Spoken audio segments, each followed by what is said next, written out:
Copper Sun by Sharon Draper. Chapter 9, Lessons, Painful and Otherwise. When night finally enveloped the ship and only a wisp of the moon shone dimly, the deck was dark except for the light from the torches the sailors used. Like pigs in heat, they came for the women.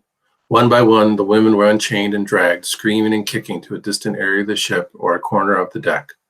Amari heard them plead for mercy, for understanding, but no one listened. Two men grabbed Afi and led her away. She lowered her head and did not cry out or try to fight them. Amari huddled in a corner, trying to make herself look like one of the children, trying to look lame or stupid or unappealing. But then someone grabbed her arm. She looked up. It was the sailor with the bright reddish hair. She moaned. He pulled Amari to a small room that held nothing but a box made of wood and a sleeping area that seemed to be elevated off the floor somehow. These men don't even sleep on mats on the ground, she thought briefly, but the horror of what was about to happen overwhelmed her, and she looked around wildly for a means of escape. The man closed the door, and the room was suddenly very small. His large body took up most of the area and completely blocked the door. He pushed Amari roughly onto the floor. She could hear the cries and screams of other women as they were being attacked. "Scream," he yelled at her harshly. Amari did not know what he meant, so she just sat there, about to faint from fright. "Scream!" the red-headed sailor yelled again, and this time he raised his huge hairy arm as if to hit her. Amari screamed. He mumbled some words and seemed to be pleased. Then he put his finger to his lips and whispered, "Shh." It was the same sound Amari had used to make for Quasi when she wanted him to be quiet. Her whole body shook with dread and fear. The sailor spoke more words, but to Amari they sounded like wooden buckets clattering together. She could make no sense of any of it. His voice sank to just above a whisper, and he put his huge hand across Amari's mouth so she could not make a sound. She could barely breathe. "He's going to kill me," she thought with terror. But he removed his hand and a signal for her to remain silent. She did. He spoke more words that she could not understand, rattling on as if she understood. Amari had no idea what he was talking about, but he did not seem to be in a hurry to rape her, so she relaxed a little. He grabbed a pouch around his neck, and Amari tensed, ready to cry out again. Slowly, he pulled an object from the pouch and handed it to Amari. At first, she was afraid to take it, fearing it might be a means to poison her or to put a spell on her. But he smiled as he handed it to her, so she took it hesitantly. It was small, not much bigger than the palm of her hand, and made of wood. It was a carving of a child, a white child with long strands of hair. Amari looked at it in wonder, thinking it must be some kind of talisman.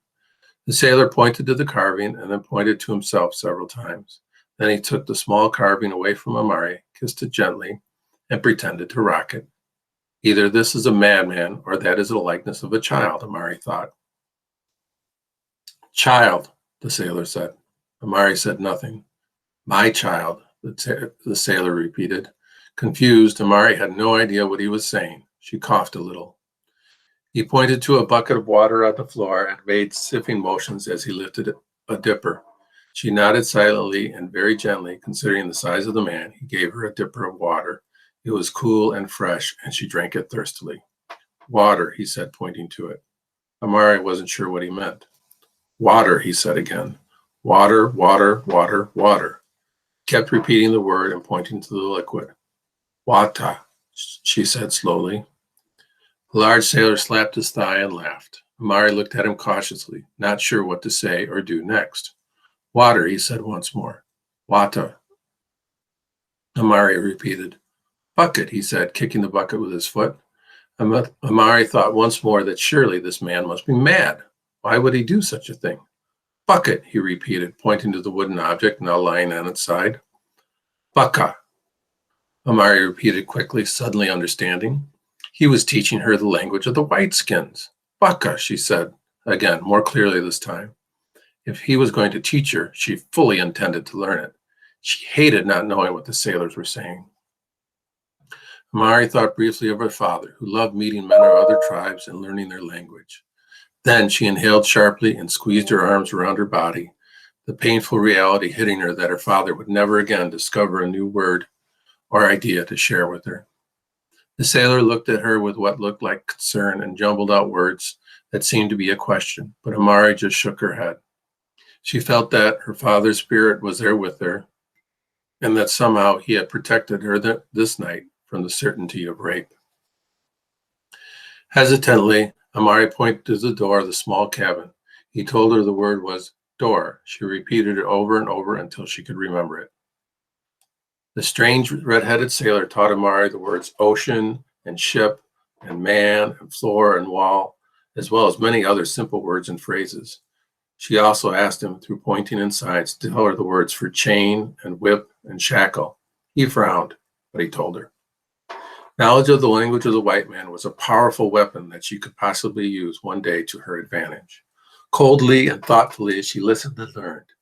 After a couple of hours, when most of the screams of anguish from the women had long since ceased, he opened the door of the small room and led Amari back to the deck.